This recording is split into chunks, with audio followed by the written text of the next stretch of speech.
Hey guys, welcome back to Grit and Gumption. I lost my voice, so I'm trying to do what I can do. And I went through all of my seeds today. I'm behind on everything. Since I went to Florida, I kind of just got behind.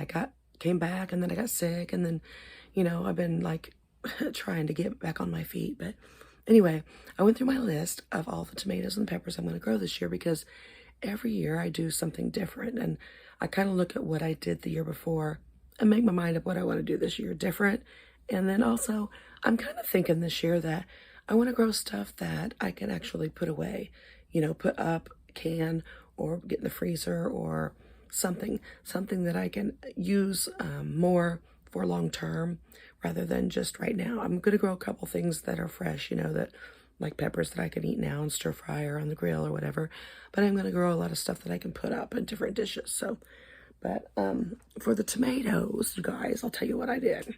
I decided to grow this one here. It's called the purple Russian tomato. Usually I do the Cherokee purple. I'm not having very much success since we've moved in the ground that we have. I don't know what it is, but I'm going to try to do the Russian instead. So that's the one. This was a free packet that I got. So anyway, I'm going to do that. And then I'm going to grow the solar flare. It's a really beautiful tomato. I think that'll be fun. And then, let's see what else we got here. There's another one I try to grow a couple that are different. This one, it's called the Berkeley tie-dye. It's a pink tomato, but it doesn't look pink, does it? It's like red and green. Anyway, I like to have different tomatoes like that for salads. So the solar flare and this one will be fun this year. This one is called a Pantano Romanesco. It's an heirloom. Beautiful tomato. Beautiful. Has great flavor. So I'm going to grow that one. Your regular beef steak. Got to have a beef steak in the mix. This one is called a Riesentraub. It's like a 1 ounce tomato. Larger than a grape tomato, but like a 1 ounce tomato. It's supposed to have superb old world flavor. The old timey really, tomato flavor just, kicks you out of your boots, basically. Yeah, that's it. So hopefully that'll give me what it's got. So I'm hoping anyway. The purple bumblebee is one of my favorites. There's also a pink one, and I love it too. And they also, I think, have a pineapple one, which is awesome. I've tried them all, but I'm going to grow the purple. Love that one. Dr. Witchy's, I'm going to grow that one. It's supposed to have fabulous flavor. I like to have a yellow tomato every year. We usually do those little pear of tomatoes and then some other yellow tomatoes. So this is the winner this year. I'm going to see what I can do different with this one. I really like to get some recipes done, some really good recipes and some stuff canned, maybe a couple really good sauces that are different, and use that tomato as well. And then the alpaca. It's a great tomato for canning sauces and salsa as well. But this one I'm going to try. I haven't done it yet, but I've had good reviews about that one. Awesome things I've heard about it. Living Traditions grows it, and they love it. I usually do the San Marzano, and I will be doing San Marzano as well this year, but I'm going to grow these along with them. So I think I'm probably going to do 6 plants of each. So we'll see who the winner is after this year. This will be the big deal. We'll find out whether next year is going to be the alpaca or it's going to be San Marzano. Although I will say this, it's hard to beat a San Marzano. I don't know. I'm all about flavor, so if this one doesn't have much flavor, then it's probably going to be on its way out. But so far, so good, though. I mean, I've heard, like I said, really good reviews about it, so we'll give it a shot and go from there. I also ordered some tomatillos because, as you guys know, I like to grow my tomatillos. And I grew these purple ones last year. They were awesome, and I loved them. And I made a really cool salsa with them. So I was excited about that. I ran out of my green ones, I guess, or I lost them or something. So I ordered some more verde ones. Now, listen, I dumped my whole container of seeds. I showed you at the beginning of this video, but I dumped the whole thing accidentally, and I think I lost some seeds in the process because I can't find stuff. So I did order more of the green ones of the tomatillos, and when I was doing that, I found some that were called the pineapple ones, and they're yellow. So I ordered some of those. So I'll be putting all 3 of these in my garden this year, and I'll have 3 different kinds of tomatillos. I can't wait to see the flavors, difference between them all, and then I'll make my mind up. Because I think after this year, I'm going to probably just grow one. So at least for probably the next couple of years, and then I might grow some different colored ones again. We'll see. But anyway, now on my peppers. I have a favorite pepper, but I'll show you that last. This is a pepper that is good for, like, I think grilling and stuff like that. Let's see what it says. It's called, and they wrote it out so you could say it correctly. It doesn't look anything like what it sounds. So it's called Chodi Chardao. Chodi Chardao. Chodi Chardao. Yeah. Chodi Chardao. That's it. Okay.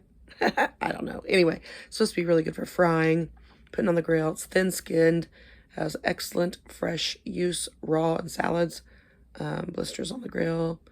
It says it brought from Boise, Idaho, over 50 years ago. So I'm excited about that one. Real excited about it. Then there's this Lisa pepper. It's gorgeous, isn't it? I think it's gorgeous. It was believed to be the sweetest of all peppers and with the thickest flesh that they've seen. So I can't wait to try that. It's supposed to be a crowd pleaser. Intensely juicy texture. Plants are stocky and high yielding. I can go for that. So then I'm doing the habanero. Habanero. So gonna do that. There's not hot at all. So, you know, for those who don't like it hot. The Javarsky, nice big pepper, about 6 to 7 inches, and it's a roasting pepper. So I'm going to probably stuff some of those and even put them in the freezer to bring out for meals later. This is called a Big Jim. It's a chili pepper, I believe. But anyway, it's a medium heat, and I can't wait to try that one. Craig's Grande jalapeno. These are the ones that are big, and I've never grown these before. My sister has. I never have. And you know what? She gave me a bunch of them last year, and I decided at that point I would get some seeds, because when I am canning like I am, it makes it so much better to have a bigger pepper when you're working with them and cutting them all and deveining them all and all that. You get so much more for your time of working to put up with these than the regular jalapeno. So that's what I'm doing. I'm going to try them and see how it goes. I don't know how many they put out on a plant. The ones I used last year were awesome. I had lots. So, but these are not those. So we'll see how the Craigs do for me for this year. And then a poblano. I'm going to put poblanos in. Got to have some of those with the way I love my Mexican food. Got to have those. I have this lemon habanero. I'm going to grow that one. I think that this is the one that stayed really light green until the very end. I'm pretty sure this is the one. And I really liked this one. And I'm going to see if this is it. If it is, then I'm going to try to find these seeds again. Oh, well, I got them in my gardener. I hope so. I hope these are the ones, because I'm going to order a couple packets next year if these are the ones I really liked, because I'm really excited about that. The chocolate habanero, I'm going to grow that one. Something different. See the flavor of that one. Put it in some different salsa. And then I always grow just the regular yellow bell pepper, because I love it. I love them. They're really sweet on the grill.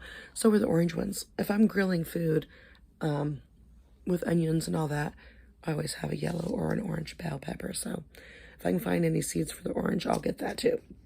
Then I have a banana pepper, and I always pickle banana peppers for eating with my soup beans.